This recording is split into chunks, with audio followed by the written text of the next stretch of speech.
Vamos, crianças, fechar os olhinhos. Oi, pessoal. Oi, pessoal. Vamos fazer oração? Vamos? Vamos lá. Vamos fazer oração? Vamos fechar os olhinhos? Vamos lá. Oremos. Senhor, meu Deus e Pai, obrigado, ó Pai, por mais essa noite, ó Pai, obrigado pelos irmãos aqui presentes, ó Pai, por essas crianças. Te peço, ó Pai, agora pelo culto, ó Pai, tanto aqui em cima quanto lá embaixo, ó Pai, que possamos estar verdadeiramente pregando a Sua palavra, ó Pai, e passando idades, ó Pai, para essas crianças e os adultos aqui em cima. Em nome de Jesus, amém. Amém. Isso, pelo ladinho. Mariana agradece, né, Mariana?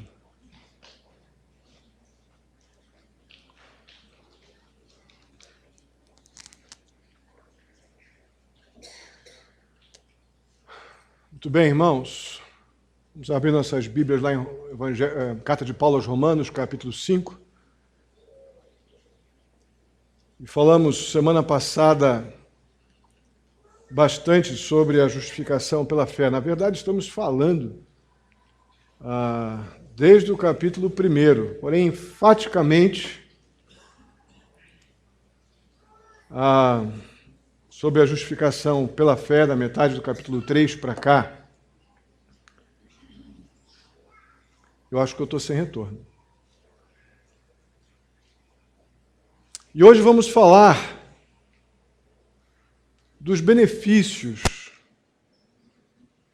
dessa tão maravilhosa salvação que recebemos pela fé em Cristo Jesus, que o apóstolo Paulo qualifica ou apresenta a salvação através dessa obra de Cristo em nosso favor, que é a justificação, a ideia da remoção da nossa culpa.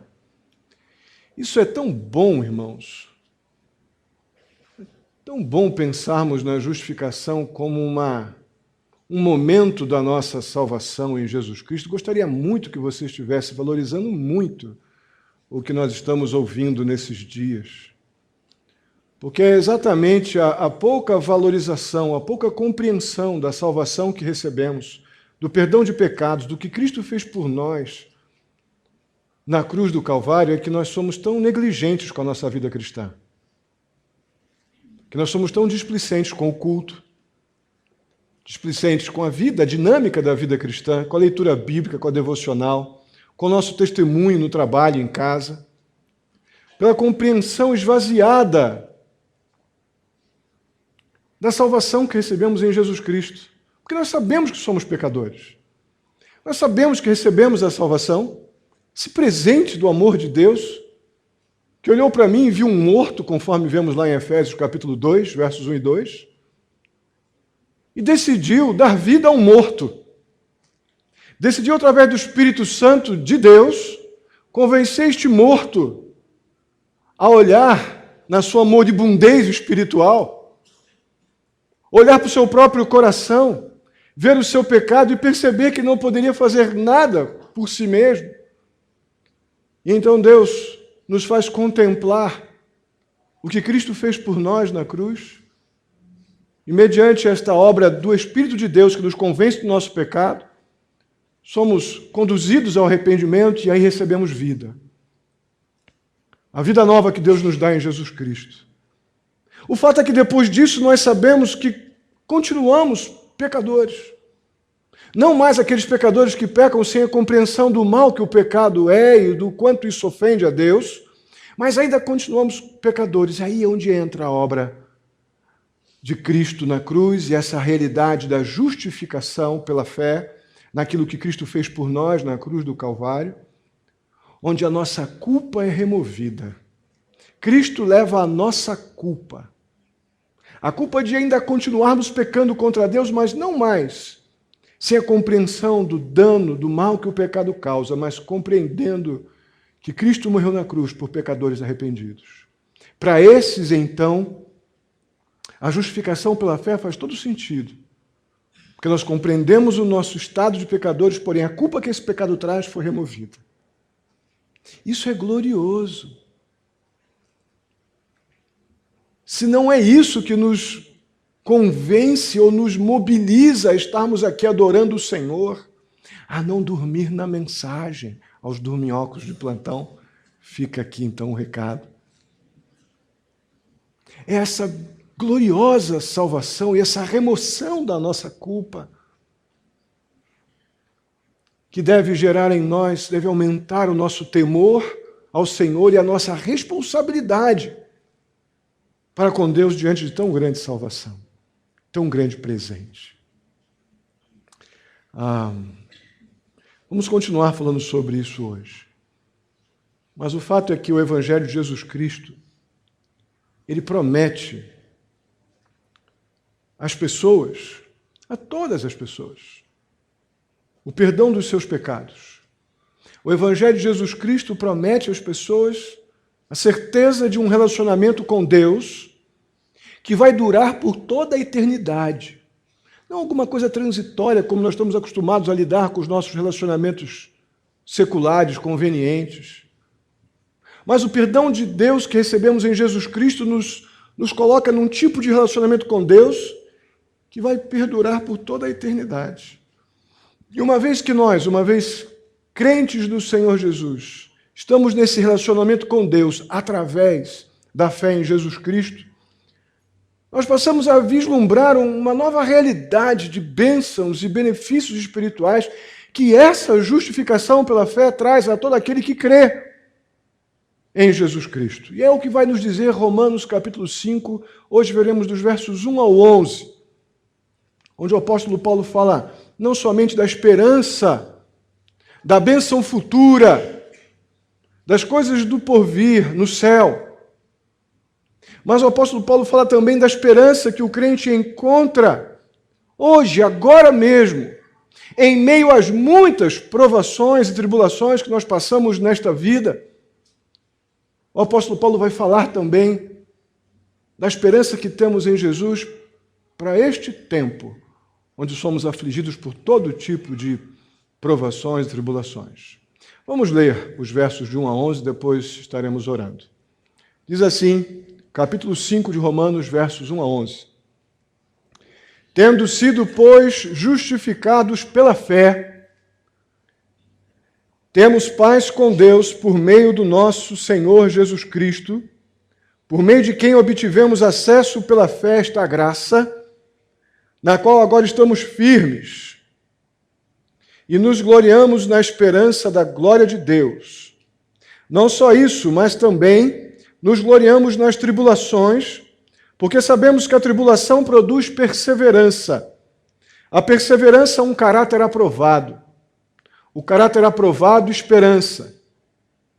E a esperança não nos decepciona, porque Deus derramou seu amor em nossos corações por meio do Espírito Santo que Ele nos concedeu. De fato, no devido tempo, quando ainda éramos fracos, Cristo morreu pelos ímpios.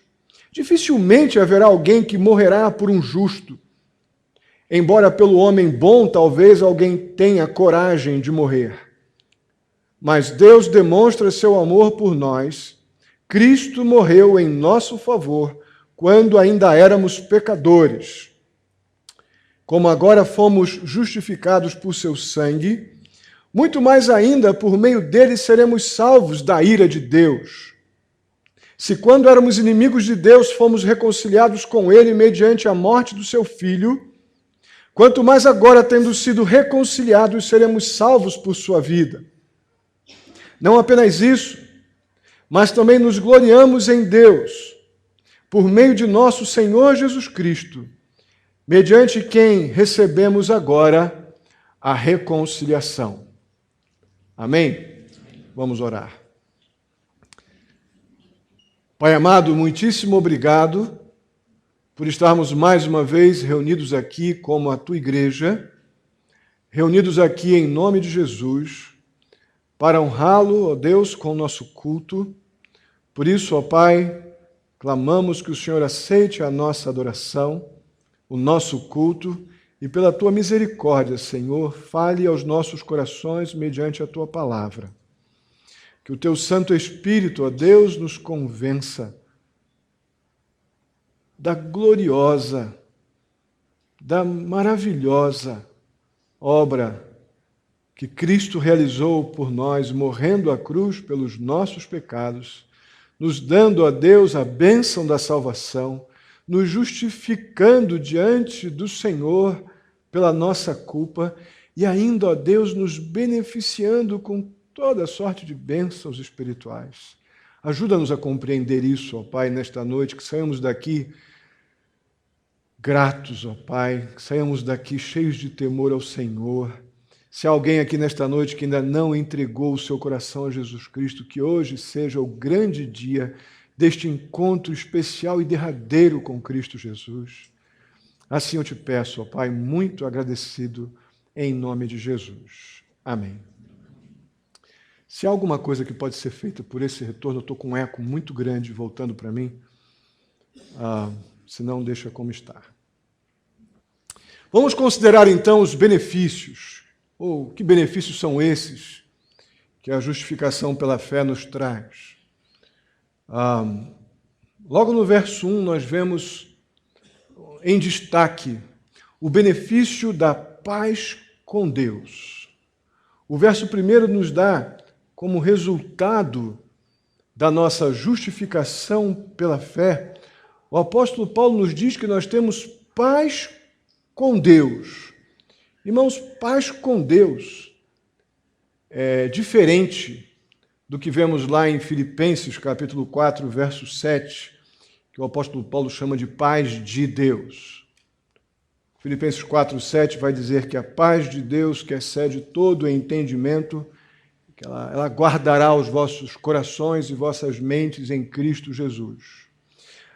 Paz com Deus é diferente de paz de Deus. Paz de Deus é um estado de tranquilidade interior que Deus nos dá ao crente, aquele que crê no Senhor Jesus, mesmo diante das aflições, das preocupações, das turbulências da vida. É aquela paz do Senhor, aquela paz gostosa que excede a compreensão das pessoas que não têm essa experiência desse relacionamento pessoal e íntimo com Deus, essa pacificação que Deus traz à nossa alma aflita. Mas paz com Deus tem outra proposta, tem outra ideia. É aquela paz que marca o fim da nossa hostilidade para com Deus. Pastor, hostilidade para com Deus? Não, eu acho Deus muito legal. Então deixa eu acrescentar aqui um pouco mais de calor a esta ideia. Não somente essa paz com Deus, ela decreta o fim da nossa hostilidade para com Deus, mas também o fim da hostilidade de Deus para conosco. Nós temos isso na nossa Bíblia.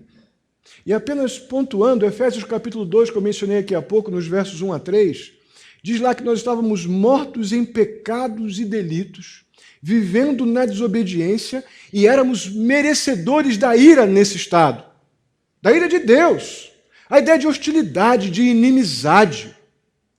Aí vamos um pouco mais adiante em Romanos, aqui já vamos ver daqui a pouco, em Romanos 5, no verso 10, vamos ser identificados como inimigos de Deus, na condição de pecadores não redimidos. A ideia de hostilidade aqui é clara. Se formos ainda para Colossenses capítulo 1, verso 21, vemos que nós somos inimigos de Deus por causa do mau procedimento que temos quando não temos a mente de Cristo, que não temos a nossa vontade afetada pela vontade de Deus. Quando o pecado ainda cria uma separação entre nós e Deus, esse estado é de hostilidade, é de inimizade, é de guerra. Mas desde o momento que essa ira de Deus para com a pessoa que creu no Senhor Jesus Cristo como seu Senhor e seu Salvador foi apaziguada, Deus lida graciosamente com aqueles que foram justificados pela fé em Jesus Cristo, não mais com hostilidade, mas num relacionamento fraternal, justo, santo, paternal, de Senhor e Rei. Aquele que foi justificado pela fé, então, esse pode respirar aliviado. O que foi justificado pela fé, ele pode estar bem tranquilo agora, porque a guerra com Deus e a inimizade de Deus para conosco, ela acabou. Amém? Você deveria sair daqueles glória que um irmão ou outro gosta de dar aí de vez em quando. Lá no Instituto tem o Lucas, o irmãozinho lá de Estiva, ele ia dar lá, né? Eu queria dar um glória aqui, pastor. Isso aqui é um bom motivo para a gente dar um glória, né? Pela graça de Deus, pela obra de Cristo Jesus na cruz, fomos justificados pela fé. E a nossa inimizade para com Deus, e a inimizade de Deus para conosco foi completamente pacificada pela obra de Cristo, pela justificação que Cristo consolidou na cruz por nós. Então essa paz ela foi declarada e como diz no final do verso 10, nós fomos reconciliados com Deus.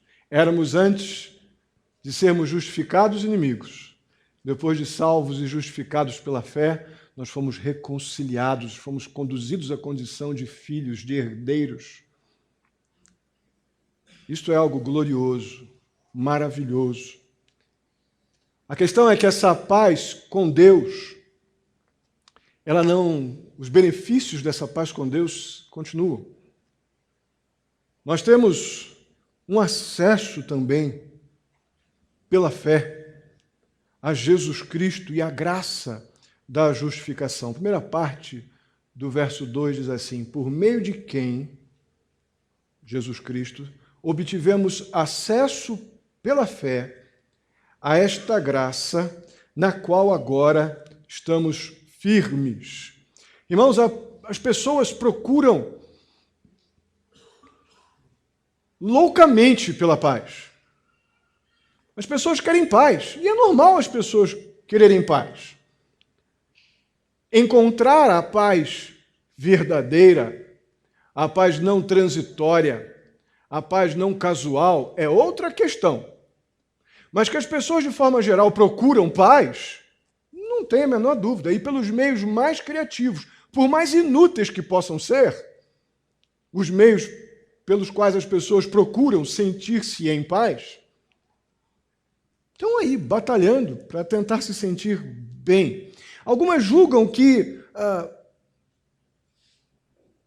quando a encontram, batalham tanto para procurar esta paz nas coisas do mundo, desta vida que a gente vive, num contexto de mundo onde vivemos, e ficam tão obcecadas, obstinadas por essa procura dessa paz verdadeira fora do Deus da paz, que quando encontram essa paz, entram em guerra e aflição com medo de perdê-la.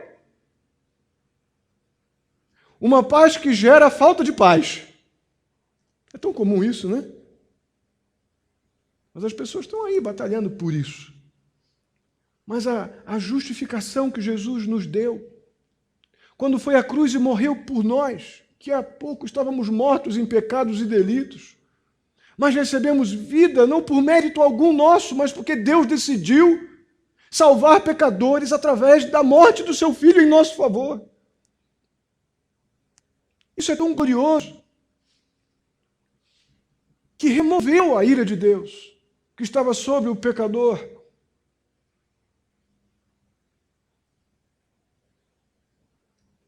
Sem paz, aflito, atribulado, desejoso de paz, mas totalmente carente da paz. Porque essa paz está em Deus. Enquanto não temos essa paz de Deus, estamos em guerra com Deus e com todos.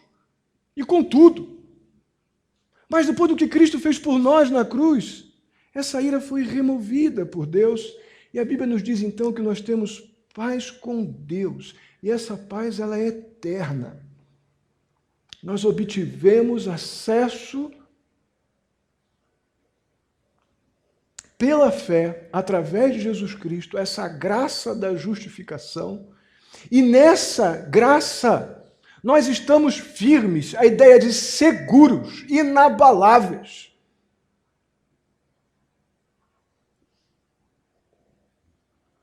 Um outro benefício que nós encontramos, ainda no verso 2, é uma esperança muito alegre, exultante, de um fim glorioso. Fim mesmo, fim de vida, fim de curso. Essa palavra esperança na nossa língua, ela dá a ideia de alguma coisa muito incerta. Alguma coisa que queremos, mas envolta num ambiente de incerteza. Na nossa língua, a palavra esperança tem esse sentido. Mas no Novo Testamento tem sentido contrário, ou seja, a Bíblia ela nos fala de algo que é certo, que ainda não se realizou, mas que é certo. Este é o sentido da palavra esperança nas Escrituras. Algo que temos convicção de que vai acontecer, porque foi Deus quem prometeu, mas não sabemos exatamente quando isso vai acontecer, mas temos segurança que isso vai acontecer. E a justificação pela fé é um começo glorioso.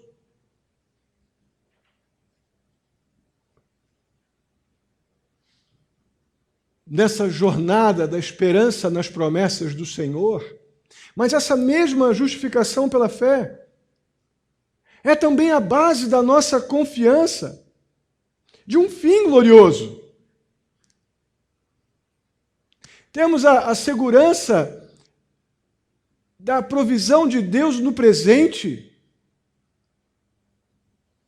mas a esperança nas promessas do Senhor, algo que recebemos fruto dessa justificação que recebemos pela fé em Jesus Cristo, algo que vem junto com a salvação, a segurança nas promessas do Senhor. Nós temos segurança tanto para agora, quanto essa mesma justificação gera segurança nossa para um fim das nossas vidas. Então, através da justificação, nós podemos nos alegrar na esperança da glória de Deus. Isso, literalmente, essa glória de Deus é a bênção prometida da eternidade na presença de Deus no seu reino. Irmãos, nós perdemos muito quando pensamos em glória de Deus, em desfrutar dos privilégios da glória de Deus, da promessa dessa esperança da glória de Deus, como algo muito distante, algo que não diz respeito às minhas preocupações no presente. Isso é um desperdício muito grande de vida devocional, de relacionamento com verdades espirituais, porque não há nada mais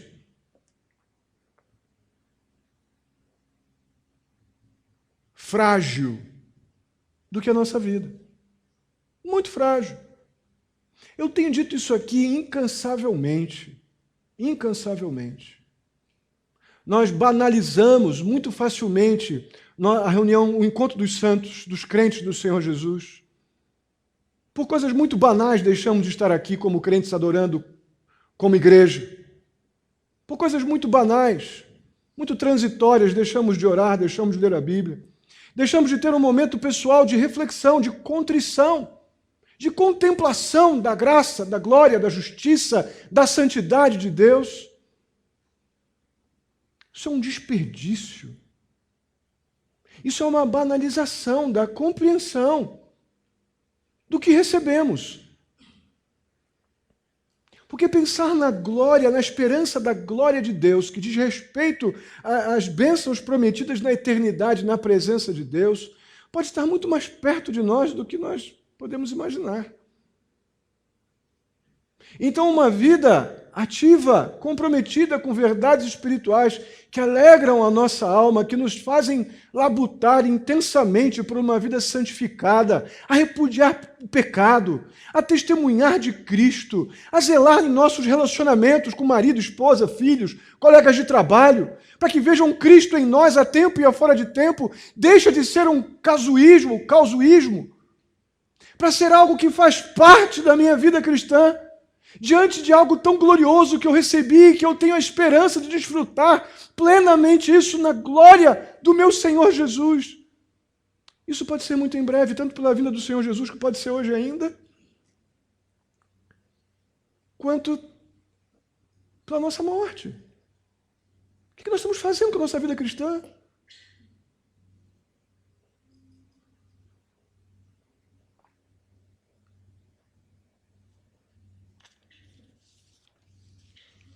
Um outro benefício que a justificação pela fé nos traz é algo, perdoe a expressão, mas é muito louco.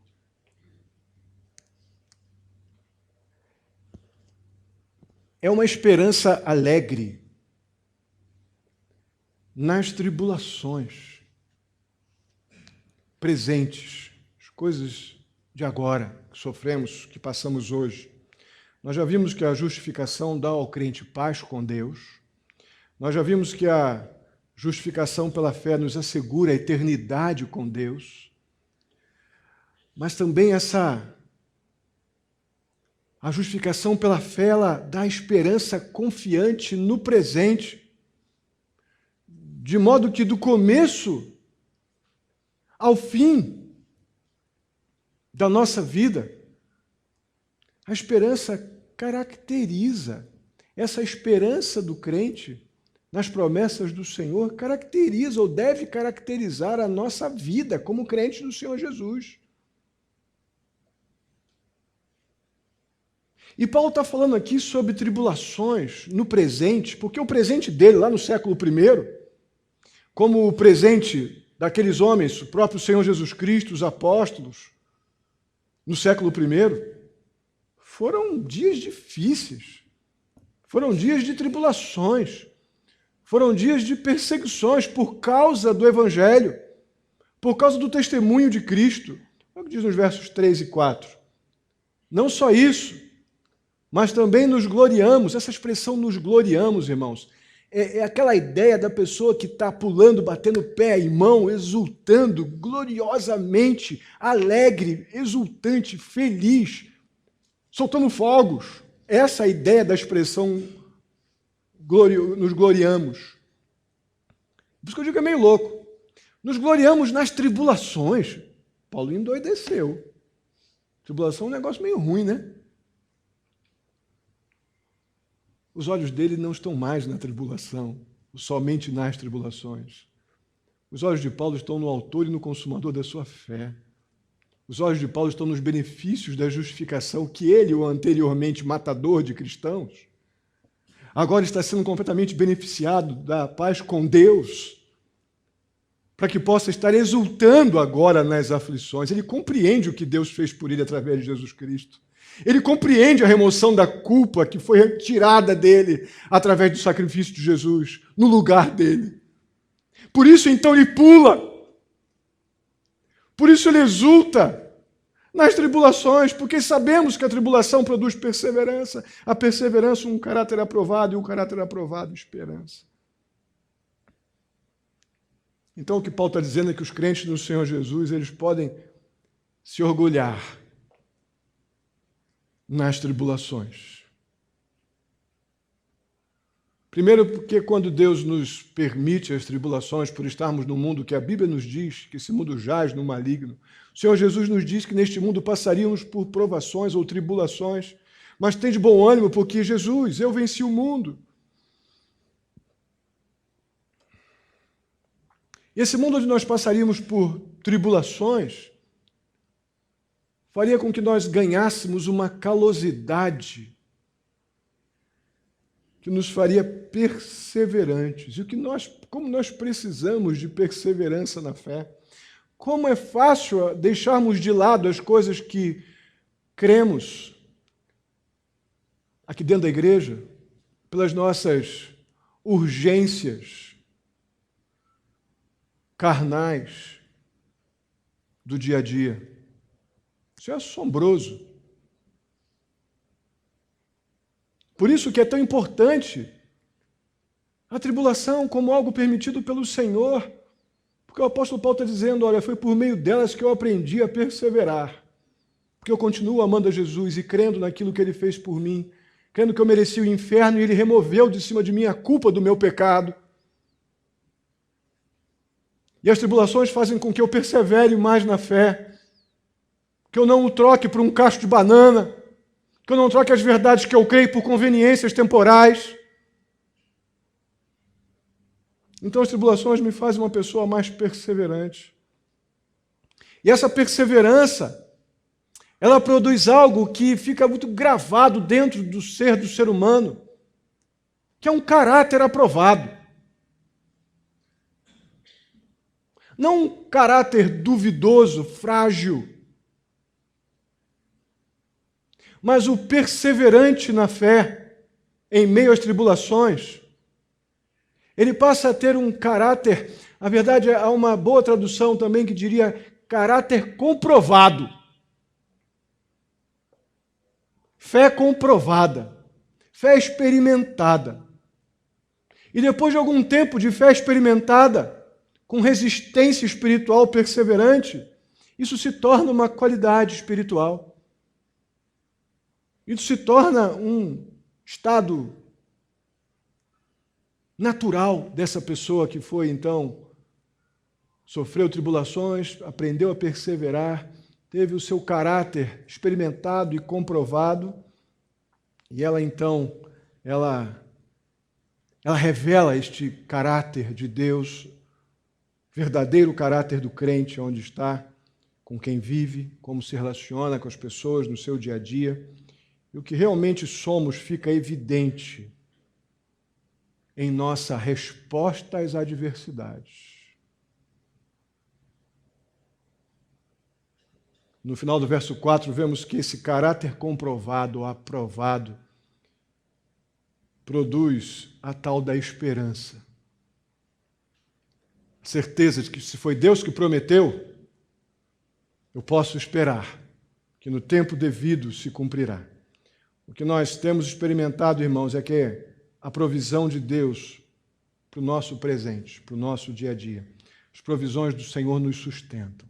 Nós estamos aprendendo isso de quarta-feira, vimos semana anterior, agora na última quarta, como Deus provê e sustenta os seus. Não sou eu que me dou vida, é Deus quem me dá vida. Não sou eu que sustento a minha vida, é Deus quem sustenta a minha vida. Como faz com os passarinhos e com as florzinhas, como Eliezer lembrou. Não é? Quando nós lembramos disso, com temor no coração, com o coração quebrantado e contrito diante de Deus, mesmo nas circunstâncias mais difíceis, nós nos tornamos confiantes de que Deus certamente continuará nos sustentando até o fim. Amém? Conta-se a história de uma pessoa crente, que estava enfrentando todo tipo de aflições, as mais diversas, no trabalho, em casa, enfim. Nada estava estava dando realmente errado. E essa pessoa, então, ela disse com alegria. Alegria não implica em gargalhadas, mas alegria implica em contentamento no Senhor. A gente está sofrendo, talvez não seja muito normal dar gargalhadas. Mas com um contentamento gerado por uma fé genuína naquilo que Cristo fez na cruz por nós e na esperança das promessas do Senhor. Essa pessoa disse assim: agora eu sei que eu sou um crente em Jesus. Antes de ser salvo por Jesus, eu tinha uma longa lista de palavras horríveis que eu falava em meio às aflições que eu estou passando hoje. Mas eu não faço mais isso.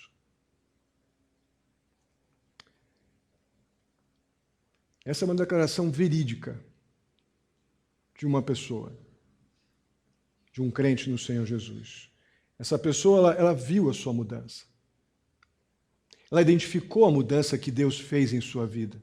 Ela reconheceu essa mudança. E reconheceu que essa mudança era resultado da graça de Deus. Sem dúvida, esse é um grande benefício da justificação que recebemos pela fé. Um grande benefício. A tribulação produz perseverança. A perseverança é experiência comprovada. e estes produzem esperança nas promessas do Senhor. Mas a nossa esperança, essa esperança que o Senhor nos convida a ter nele, nas suas promessas, na obra de Cristo em nosso favor na cruz, não é uma coisa cega, não é algo sem inteligência, de forma alguma. Essa esperança no Senhor, ela está apoiada no amor de Deus por nós. O verso 5 nos diz que a esperança não nos decepciona, porque Deus derramou o seu amor em nossos corações por meio do Espírito Santo que Ele nos concedeu. Irmãos, foi Deus quem derramou o seu amor em nossos corações. Sabe quando? Lá no momento que nós fomos justificados diante do próprio Deus pela fé em Jesus Cristo. Não chegamos diante de Deus sem pecados. Nós chegamos diante de Deus justificados pelaquilo que Cristo fez na cruz em nosso favor. E Deus responde a isso, sabe com o quê? Com o seu inexplicável amor. É isso que o apóstolo Paulo dizia que o constrangia a servir, a missionar, a pregar, a tempo e fora de tempo, a ser perseguido. Era a dignidade que havia, a santidade que havia nesse santíssimo constrangimento diante de um inexplicável amor, porque Paulo sabia a sua capacidade para pecar, mas sabia também a capacidade de Deus para perdoar.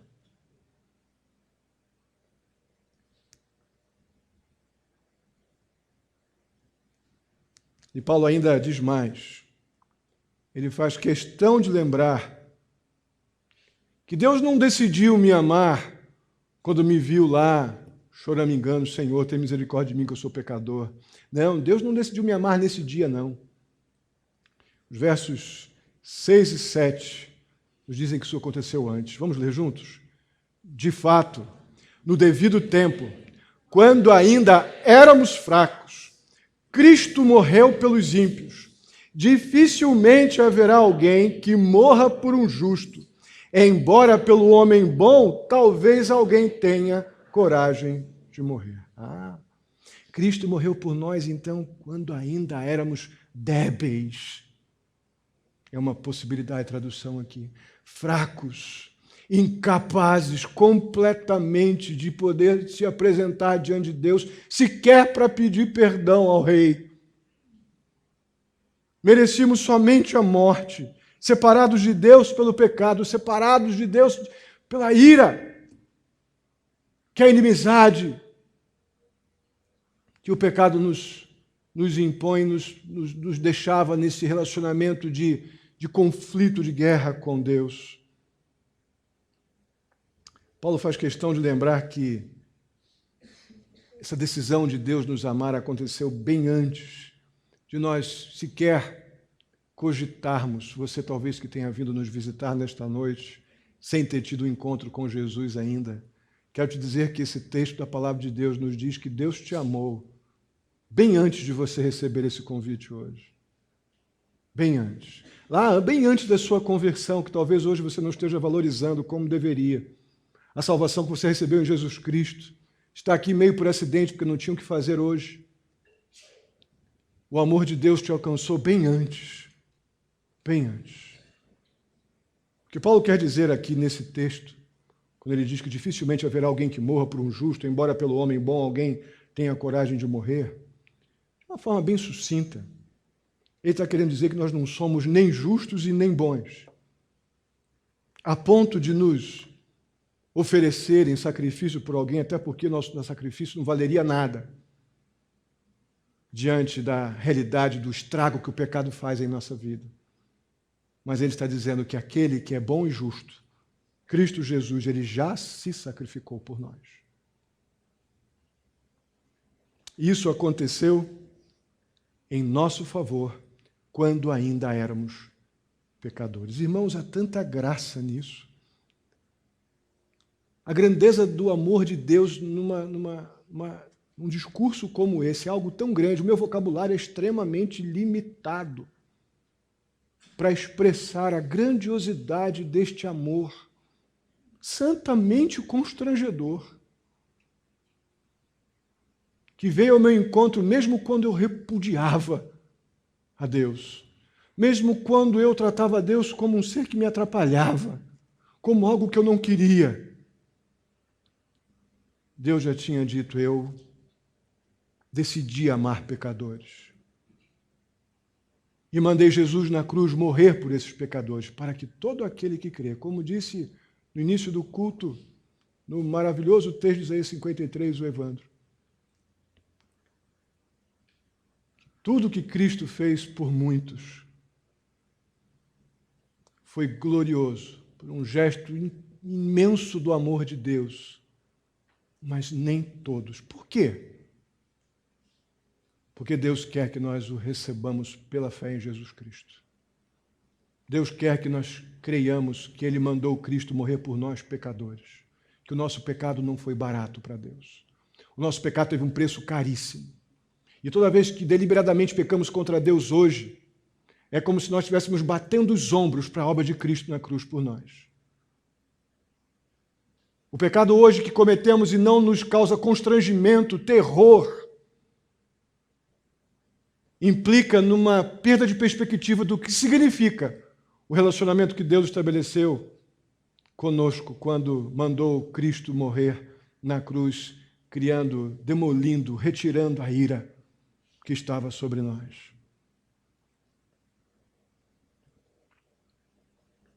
É esse tipo de amor que nos leva a ter a segurança na esperança, nas promessas de Deus. Porque é um Deus que nos ama dessa forma, sem dúvida alguma. Não tenho por que duvidar da esperança nas promessas desse Deus. Ainda existem nesses versos 9 a 11 mais benefícios da justificação pela fé. Através da fé na obra de Cristo Jesus. Nós já vimos que nós temos tudo para crer nas promessas do Senhor nos dias presentes, nas tribulações dos nossos dias hoje, como tinha Paulo, os apóstolos, o próprio Senhor Jesus, segurança da provisão de Deus, tanto na vida quanto para a morte. O fato é que nós somos também, não somente livres, temos a esperança das promessas do Senhor para o presente, como também temos todas as promessas do Senhor para a ira vindoura de Deus. É isso que o verso 9 nos diz. A base para a confiança na justiça do Senhor, na ira que está por vir, está nos versos 9 e 10.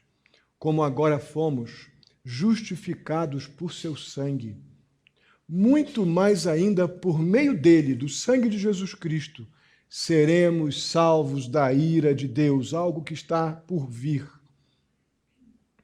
Se quando éramos inimigos de Deus, quando ímpios ainda, como aqueles fracos ou débeis, fomos reconciliados com Ele mediante a morte do seu Filho, aqueles que creem no Senhor Jesus, saíram do estado de inimizade e foram reconciliados com Deus, tornando-se filhos. Quanto mais agora, tendo sido reconciliados, seremos salvos por sua vida. Irmãos, nós éramos sim. A Bíblia nos diz que nós éramos inimigos de Deus. Gozado como as pessoas rejeitam essa ideia. Não, eu vou à missa, eu vou ao culto, eu vou eu vou na marcha para Jesus, eu tenho a Bíblia. Como nós banalizamos a questão do pecado. É impressionante. Como a gente costuma pensar que pecado é uma topada. Uma topada dói, né? Mas passa. Pecado não é uma topada. Pecado é mortal. O pecado mata. O pecado nos coloca em conflito, em guerra contra Deus. Porque Deus não compactua com o nosso estado de imoralidade, de rejeição da santidade de Deus, dos padrões de Deus, da vida com Deus. Deus não compactua com a nossa carnalidade. E a Bíblia nos diz que esse estado de rebelião contra a vontade de Deus revelada na sua palavra nos coloca na condição de inimigos de Deus. A Bíblia nos diz que antes de Cristo nós éramos inimigos, sim. Mas nós fomos reconciliados. Através da morte de Jesus, aquele que crê pela fé no que Cristo fez por nós foi reconciliado, foi feita a paz. E certamente pela vida de Cristo Jesus, através do sacrifício, da morte, da ressurreição de Cristo Jesus, é por isso que nós somos livres, salvos da ira. Por isso que a expressão salvação ela é tão completa. Salvo sim. Salvo da morte eterna. Salvo da ira de Deus. E resgatado por Deus, reconciliado com Deus através de Cristo Jesus para a eternidade no seu reino. Então essa nossa alegria e gozo eterno que vem na expressão nos gloriamos que o apóstolo Paulo usa, está nessa morte redentora, vicária do Senhor Jesus. Não apenas isso, diz o verso 11, mas também nos gloriamos em Deus. Paulo está pulando, eu vejo Paulo dando pulinho, batendo perninha e mãozinha no ar.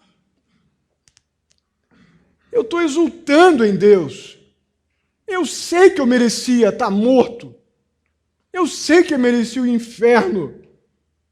Mas eu exulto em Deus porque, mesmo lá atrás, na condição de miserável pecador, morto em pecados e delitos, em guerra contra Deus, Deus me amou. E agora, se Deus me amou daquele jeito, imagina agora. Eu estou reconciliado com Deus, eu estou livre da ira, eu estou feliz, eu estou dando pulos, eu estou gloriosamente exultante. Irmãos, uma das coisas mais danosas da nossa vida cristã é quando paramos de exultar pela nossa salvação. Paramos de dar pulos de alegria. E começamos a entender vir à igreja apenas como uma rotina dominical. Isso é uma lástima à nossa vida espiritual.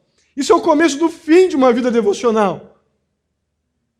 Nosso testemunho, nosso evangelismo, a nossa vida santificada em casa, nosso relacionamento com a esposa, com o marido, com filhos, fica tudo afetado. Porque nós começamos a responder como aqueles carnais de outrora. E não mais como os livres da ira do presente. Salvos por Jesus. Justificados pela fé.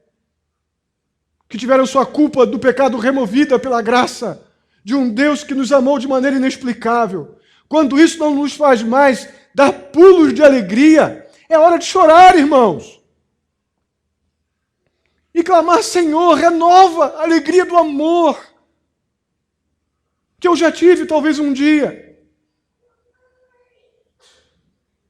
Renova minha compreensão do teu amor por mim.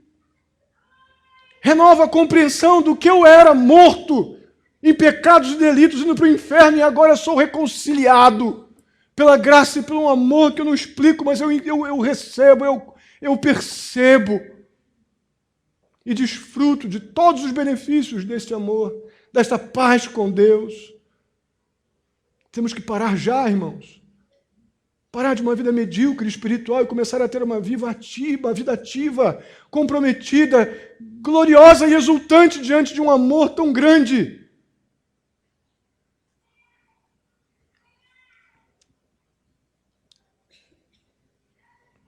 Esses são apenas alguns dos maravilhosos benefícios da justificação pela fé.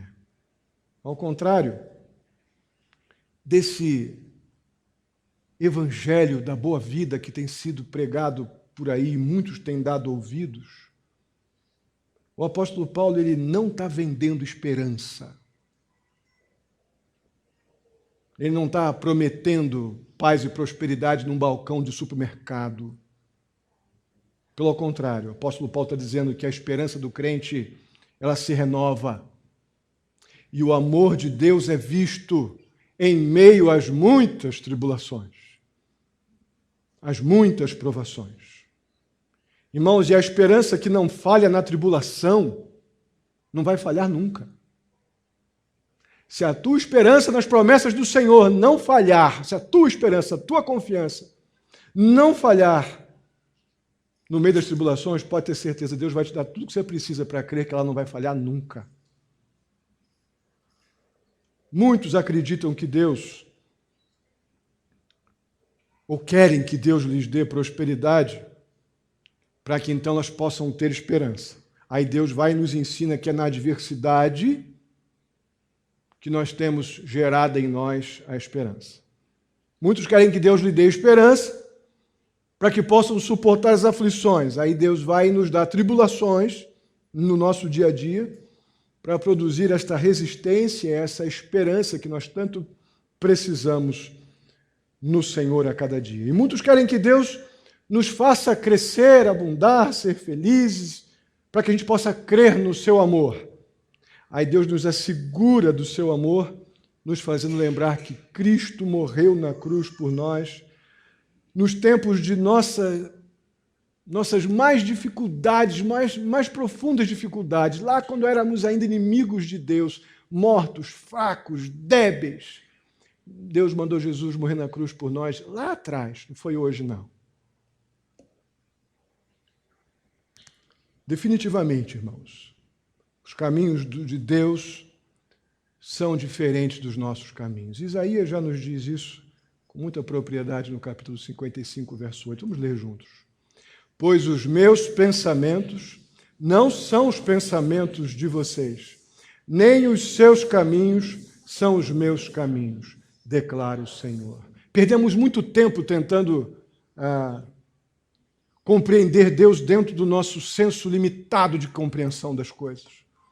Deus nos convida a crer nele mesmo pela fé, não numa compreensão meramente ou unicamente intelectual. Deus nos capacita com o intelecto para crer num amor que não explicamos, para crer numa graça que não merecemos, para sermos justificados pela fé, para crermos numa esperança daquilo que não vemos, mas que sabemos que aquele que prometeu é fiel e cumpre as suas promessas. É para isso que nós somos chamados. É por isso que os caminhos do Senhor não são os nossos caminhos, mas são seguros, são especiais, são aqueles que nós precisamos. Eu convido os irmãos a ficarem de pé. Vamos estar orando, clamando a Deus que nos ajude, que nos capacite a nos deliciar na obra salvadora de Deus em Jesus Cristo, a sair daqui gloriosos e exultantes. Se não estávamos compreendendo isso até agora, que a gente chore aí no cantinho. Senhor, eu preciso chorar de vergonha e de temor ao Senhor, por estar desperdiçando este amor demonstrado por mim desde muito antes, desde o tempo que eu ainda era um débil, frágil, inútil, inimigo do Senhor. E agora, pela graça de Deus, eu fui reconciliado. Agora eu tenho paz com Deus, porque o Senhor estabeleceu, decretou essa paz comigo através de Cristo Jesus. Tenha um tempo de oração pessoal. Baixe sua cabeça, confesse pecados, fale com Deus, estreite o seu relacionamento com Deus mediante as verdades espirituais que você ouviu nesta noite.